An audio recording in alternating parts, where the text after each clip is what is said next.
Welcome all. My name is Kelly Blake, and I'm a first-year student at Boston University. Having the ability to attend school in such a historical city has allowed me to further appreciate the arts and history around the world.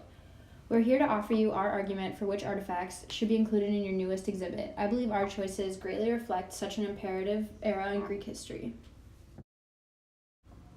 Salutations, Board of Directors. I'm Yolanda Perna and a student at Boston University. As an artist myself, I adore viewing and discussing art, and it brings me great joy to show you the pieces selected. After reading the museum labels and researching the artifacts selected, I am confident in our choices. The Bronze Age began in Europe around 2800 BC and ended in 1050 BC. It's named as so because this was the period in which the metal bronze was first invented and introduced. Its integration into Greek society created major social, economic, and technological advances, making Greece a major hub in the Mediterranean. In ancient Greece, bronze was used for weapons, tools such as hammers, and could even be found in jewelry and furniture. Bronze was an essential part of everyday life until the advent of iron. The only downfall of bronze was that the bronze had to be imported from outside of Greece since little was found within Greece. The shield selected is from the Archaic period, around 550 to 500 BC. Like most weaponry at the time, the shield is made from a thin bronze sheet covering what is believed to be willow or poplar wood. The strap that originally adorned the shield disintegrated, but is believed to be leather and will allow a soldier to use in battle or sling it onto his shoulder when not in use. The shield is significant because of its sheer grandeur. A viewer is taken aback by the size of the shield. The green tint of the shield showcases the fact that the shield is bronze and the beauty in the decay of the metal. It is important for audiences to learn exactly what Greek armor looked like and imagine the shield and what it has been through since it was used in combat. The Corinthian-style helmet, like the shield, is also from the Archaic period of Greece. The helmet covered the head and neck and left openings for the eyes. The helmet clocks in at 1 pound and is assumed to be owned by a wealthy Greek due to its ornateness. At one point, the helmet would have had a large plummet, an ornament resembling palm leaves. War was an integral part of life in Greece. Warriors took pride in their armor, and the most decorated soldiers and generals' armor reflected their status.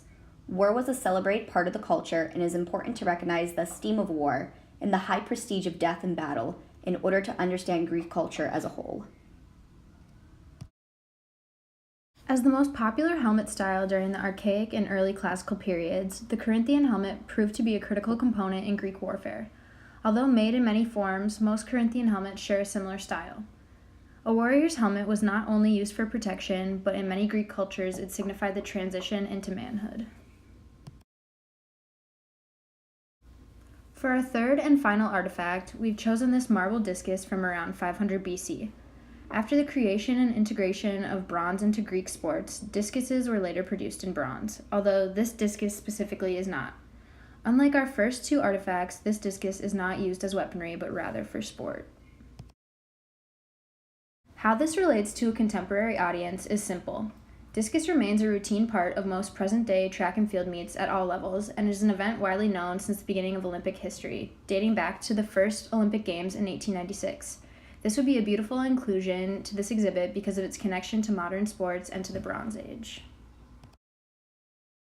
Our artifacts stand out because they were truly used by a Greek. Instead of viewing war or a sporting event on a vase, viewers get a first-hand look at the real objects. One can imagine the warrior who fought and perhaps died in the armor shown, or maybe visualize the athlete grunting and struggling to heave the discus in competition. So why are these pieces appealing? We believe these works would draw in a large audience because of their presence in pop culture. There are countless films and renderings of ancient Greece in today's world, and having these items in your exhibit would allow current audiences to see the actual relics of ancient Greece rather than those depicted inaccurately in films today. Thank you for listening to our presentation. Again, we believe these artifacts would be a phenomenal addition to the museum's newest exhibit. As mentioned throughout, these pieces pay homage to warfare and sports during the Bronze Age.